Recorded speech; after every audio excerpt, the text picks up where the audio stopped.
The hospital called me 3 times before I finally picked up, and even then, the first thing my mother said wasn't hello. It was, "Don't make this awkward. Your father doesn't want a scene." I was standing in the parking garage of my own clinic in Sacramento, keys in one hand, a cold cup of coffee in the other, and I remember laughing. Not because anything was funny, because that single sentence held 17 years of my life in it, folded up neat and tight like a note passed in a classroom. Don't make a scene. Don't take up space. Don't remind us you exist unless we ask you to. I told her I'd think about it and hung up. Let me back up because none of that makes sense without the rest. I grew up in a house in Modesto where love was a budget and I was always over it. My younger brother got the new cleats, the SAT tutor, the car at 16 with a bow on it in the driveway. I got the speech about how money doesn't grow on trees, delivered while my mom slid another 20 across the table to him for gas. I'm not making that up to sound dramatic, it was that literal. Same table, same $20 bills, 2 completely different children. For a long time I thought I'd done something. Kids always think that. You scan back through your memory looking for the crime, and when you can't find one, you decide the crime must be you, just the fact of you. The wrong kid. The leftover. My father owned an HVAC business, the kind that does well enough that everyone in town knows the name on the side of the trucks. He was good at fixing furnaces and terrible at everything that didn't have a manual. When I told him at 18 that I wanted to be a doctor, he didn't say no. He said, "With what money?" and went back to his paper. That was the whole conversation. With what money? As if the dream itself was an invoice he had no intention of paying. So I paid it myself. Community college first, because that's what you do when nobody believes in you and you still believe in yourself anyway. I waited tables at a chain restaurant off the highway, the kind with laminated menus and a salad bar, and I studied in the walk-in cooler on my breaks because it was the only quiet place in the building. I transferred to UC Davis. I took out loans that made my hands shake when I signed them. Medical school after that, and a residency that nearly broke me, 80-hour weeks where I'd fall asleep standing up in the supply closet for 90 seconds at a time and call it rest. My family came to none of it. Not the white coat ceremony. Not graduation. Not the day I matched into a residency program, which I'd been told was a long shot for someone with my background. I mailed my mother a photo of myself in my coat, and she texted back a thumbs up. 1 thumbs up. I stared at that little gray icon for a long time. The wedding was the breaking point, though I didn't know it yet. I married a man named Theo, a high school chemistry teacher with kind eyes and a laugh you could hear across a parking lot. He came from a big, loud, warm family who folded me in like I'd always been theirs. And meeting them was the first time in my adult life I understood that families could just be safe. Not transactional. Not a scoreboard, just safe. I sent my parents an invitation anyway. Some stubborn child part of me still wanted them in the photos. My mother said they'd come. She RSVP'd for 2. I had the seating chart made, table 1, right up front, 2 chairs with their names in calligraphy. I paid extra for. They didn't show. No call. No text until the next morning, when my mom wrote that my brother had had a thing come up and they didn't want to choose sides by attending without him. I read that sentence standing in my hotel room in my wedding dress from the night before, mascara still smudged under my eyes, and I finally understood something I'd been refusing to understand for 30 years. There was no version of me that would have been enough. The problem was never my grades, my income, my choices. The problem was that I had been assigned a role at birth, and the role was less than, and nothing I did was ever going to get me recast. That was the day I stopped trying. Theo found me on the bathroom floor of that hotel room and didn't say a word. He just sat down next to me on the cold tile in his undershirt and put his arm around me, and we stayed there until the sun came up. At some point he said, very quietly, "You don't owe them your hope." It's the truest thing anyone has ever said to me. So I poured everything into the one thing that had never let me down, the work. Here's the part where I should explain what I actually do, because doctor undersells it. During residency, I'd gotten obsessed with a specific problem. Rural communities across the Central Valley, the kind of towns my own grandparents came from, were medical deserts. People drove 2 hours for a specialist. Or more often, they just didn't go. And they died of things that were boring and treatable. diabetes complications, untreated hypertension, infections that turned septic because nobody caught them in time. I had this idea for a network of small, smart clinics, telehealth backbones connecting them to specialists in the cities, but with real exam rooms and real nurses on the ground, so it wasn't just a face on a screen. I wrote it up on nights I couldn't sleep. I cold emailed a venture fund that focused on healthcare access, fully expecting nothing, and a woman named Priya wrote back in 4 hours and said, "When can you talk?" My first clinic was a converted dental office in a town of 4,000 people. Theo and I painted the walls ourselves on weekends. I worked the front desk and saw patients and did the books, all of it that first year. There was a winter where the heater died of all things, and I sat in that waiting room in my coat seeing patients with a space heater pointed at my feet. And I thought about my father, the furnace man, and laughed until I almost cried. But it worked. God, it worked. People showed up because we treated them like people. An old farmer named Earl, 81, hadn't seen a doctor in 2 decades because the nearest one was in a city that scared him. We caught his prostate cancer early. He brought us a sack of walnuts every fall after that, every single fall like clockwork, until he passed 3 years later in his sleep, at home, which is what he'd wanted. That's what I built, not a hotel chain, not a tech empire. A company called Heartland Access Health, and by the time any of this story matters, we had 41 clinics across 3 states, 212,000 patients, an evaluation, after our last funding round, of $460 million. I want to be honest about that number because people get strange about money in these stories. The valuation didn't make me happy. It made me proud. Which is different. It was a scoreboard that finally said the right thing. But it didn't undo a single night on that cooler floor. Theo always says the money was never the point, the proof was the point, and even the proof you mostly have to give yourself. The news ran a feature on us in early spring. Big regional outlet. Then it got picked up nationally because there was a hook. Dr. Bill's $500 million company serving the patients everyone else gave up on. There was a photo of me in my white coat standing in the doorway of that first converted dental office. My mother, somewhere in Modesto, saw it. I know she saw it because the text started 40 minutes after it went live. The first one said, "We are so proud of you." 3 exclamation points. 30 years, 3 exclamation points. 30 years, 3 exclamation points. I didn't answer. The second one came an hour later. "Your father's been telling everyone at the shop, his daughter the famous doctor." I didn't answer that one either. I showed it to Theo, who read it, set the phone face down on the counter, and said, "There it is." We both knew what was coming. What came was a phone call from my brother. The first time he'd called me in maybe 4 years. He'd never been cruel to me exactly, just absent, just a beneficiary of a system that worked in his favor, the way water doesn't apologize for running downhill. He was friendly on the phone, too friendly in that way that makes the back of your neck prickle. He asked how I was. He asked about Theo by name, which surprised me because I wasn't sure he'd ever bothered to learn it. And then, about 90 seconds in, he got to it. "Listen, so things are kind of tight with the business right now." The business. Dad's HVAC company, the one that had been doing well enough my whole childhood, well enough to fund my brother's entire life and none of mine. I let the silence sit. I've learned to do that. People will fill a silence with the truth if you just wait. Dad took out a loan to expand a few years back, my brother went on. Bought a second location, more trucks. And then the market did what it did, and there were some bad calls, and look, he's behind, really behind. The bank's making noise. How much noise, I said. Foreclosure noise. On the house, too. He put the house up as collateral. The house. The one I grew up in, where the $20 bills slid across the table only ever in one direction.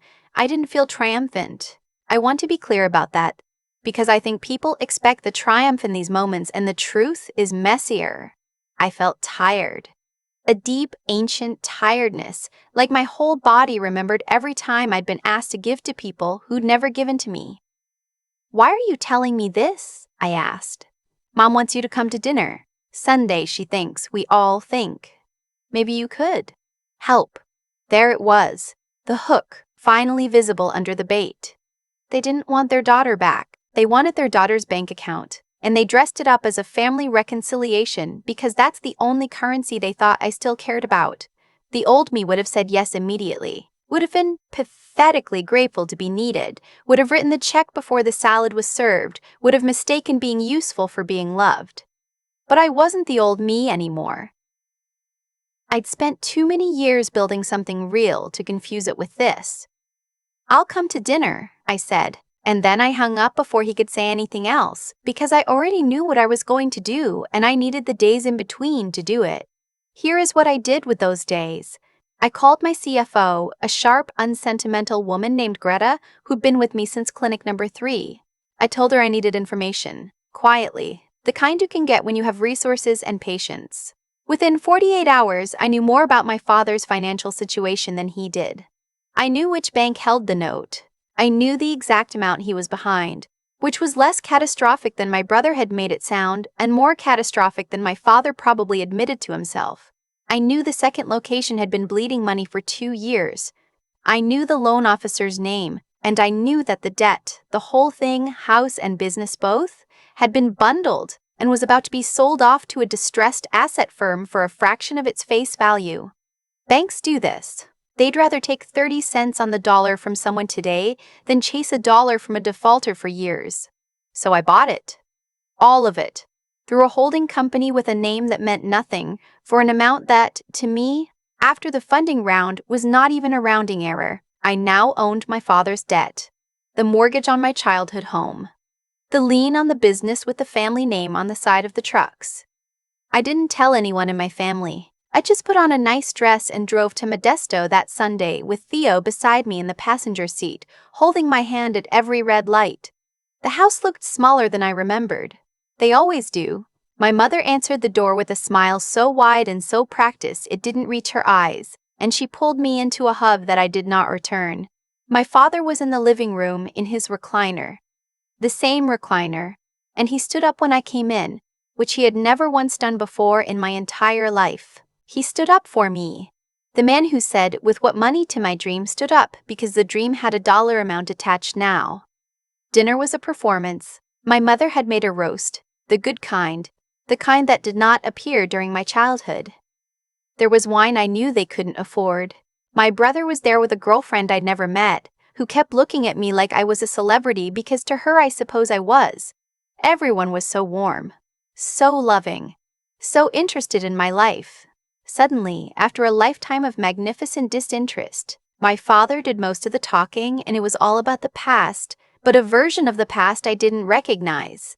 "We always knew you'd do something special," he said, carving the roast. "Pushed you hard because we saw the potential, didn't we, Han?" My mother nodded along.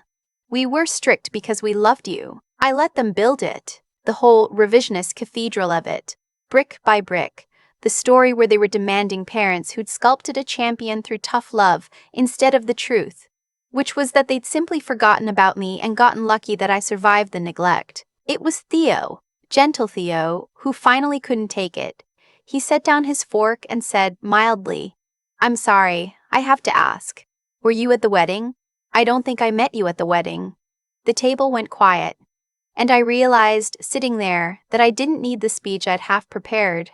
I didn't need to detonate anything. They'd built a beautiful lie about who they were, and I held in my purse the one document that made the lie impossible to maintain. That was enough. The truth doesn't need volume, so I waited until dessert. My father cleared his throat over coffee and got to it, the way my brother had on the phone, the family talent for the warm preamble before the ask. "Sweetheart," he said, and the word landed like a coin dropped down a well. "We didn't just want to catch up. We've hit a rough patch, the business, the house. And family helps family.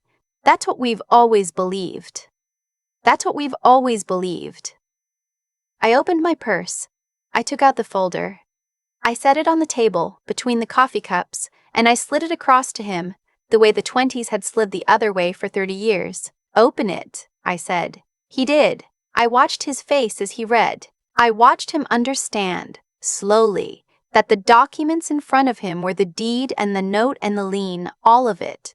and that the name on the holding company that now owned every dollar of his debt was a name he didn't recognize, but the signature on the last page, the owner of record, was mine. I bought it, I said. All of it. The bank was going to sell it for pennies, so I did. The house, the business. You don't owe the bank anything anymore.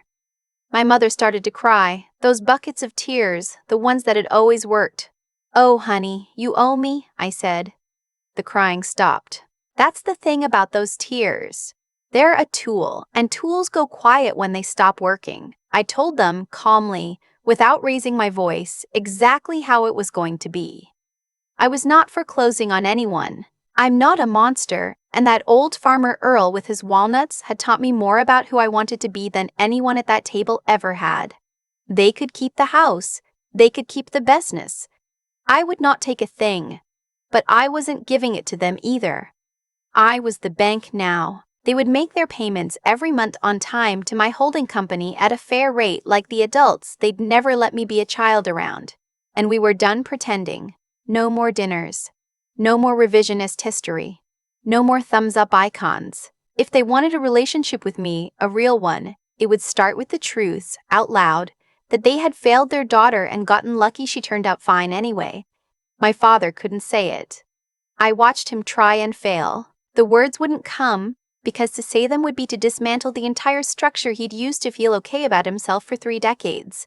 My mother reached for the tears again and found them empty.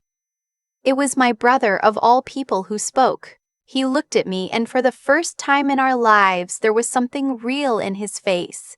Something like shame. I didn't know it was that bad, he said. How they were with you. I think I just didn't want to look at it. It wasn't an apology, exactly. But it was the first true thing anyone in my family had said to me at that table. And I gave him a small nod, because true things deserve acknowledgement even when they come 30 years late. Then I stood up. Theo stood with me. I thanked my mother for the roast, and I meant it because it was a good roast, and you can hold 2 things at once. You can be grateful for the meal and still walk away from the people who made it. We drove home in the dark. Somewhere around Stockton, Theo reached over and squeezed my hand and asked if I was okay. I told him the truth, which was that I didn't know yet, but that for the first time in my life, not knowing felt fine. It felt like mine to figure out. People ask me, when they hear pieces of this story, whether the money was worth it, whether building the company was revenge. And I always tell them the same thing.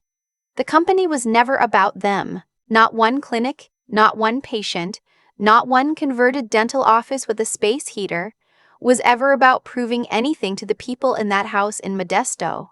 If I'd built it for them, it would have collapsed the day I got the thumbs up icon, because their approval was never going to come, and a foundation poured on someone else's approval cracks the moment they withhold it. I built it for Earl and his walnuts. I built it for the woman who drove 90 minutes with her sick kid, because we were the only ones who'd see her. I built it for the 18-year-old in the walk-in cooler, studying between shifts, who needed to know that her belief in herself, even when it was the only vote she got, was enough to build a life on. My parents make their payments. They've never been late. We talk, occasionally, in a careful, honest way that will never be warm but is at least no longer a lie. My brother and I are slowly becoming something like friends, built on that one true sentence at the dinner table, which turned out to be a stronger foundation than all the warm fake ones combined. The empty chair at my wedding stayed empty. I framed a photo from that day, the one where I'm laughing with Theo's enormous loud family, and there's a gap at table 1 where 2 people should have been. I keep it on my desk at the office, not as a wound. As a reminder, some people will only ever love you for what you can do for them. And the day you stop auditioning for the part they were never going to give you is the day you finally get to go home to the life you built yourself. The one with the door that was open the whole time, if you'd only turned around to see who was already standing in it. For a long time, I believed the cruelest thing my parents ever did was leave that chair empty at my wedding. I was wrong. The cruelest thing was teaching me, for 30 years, that I had to earn a love that was always going to be rationed no matter what I did. That belief followed me into the walk-in cooler where I studied, into the loans that shook my hands, into the cold waiting room with the space heater pointed at my feet. And the moment I finally set it down was the moment my real life began. What I understand now is that everything in this story followed a kind of arithmetic. My parents poured everything into my brother and nothing into me, and the result was not the daughter they expected. The result was someone who learned to bet on herself because no one else would, and that habit, forged in neglect, became the exact thing that built Heartland Access Health. They thought they were withholding fuel. They were teaching me how to make my own fire. Cause and effect doesn't care about fairness. You reap what you actually plant, not what you meant to plant. If I could hand my younger self 3 things, they would be these. First, hold on to your decency even when no one models it for you. I bought my father's debt, and I could have crushed him with it. I didn't, because the man I wanted to become was built by an 81-year-old farmer named Earl and his sack of walnuts, not by the people at that dinner table. How you treat someone who's finally at your mercy tells you who you really are. Second, think before you react. The old me would have written the check before the salad arrived, mistaking usefulness for love. Instead, I waited, I gathered the facts, I let Greta find the truth, and I let silence do the work that shouting never could. Clear thinking is a quieter weapon than rage, and a far more permanent one. Third, and maybe hardest, keep going when quitting would be so much easier. There were nights in that residency I fell asleep standing up. There was a winter the heater died and I almost did too. The endurance to outlast your own despair is not glamorous, but it is the thing that turns a dream into 41 clinics and 200,000 patients who finally got seen. I don't talk to my parents the way other people talk to theirs. And I've made my peace with that. They make their payments. We tell the truths now, carefully, which is more than we ever did before. The empty chair stays empty in the photo on my desk, and I've stopped seeing it as a wound. It's a compass. It points me every single morning back toward the people who were standing in the open door the whole time, waiting for me to turn around. Theo was one of them. So was I.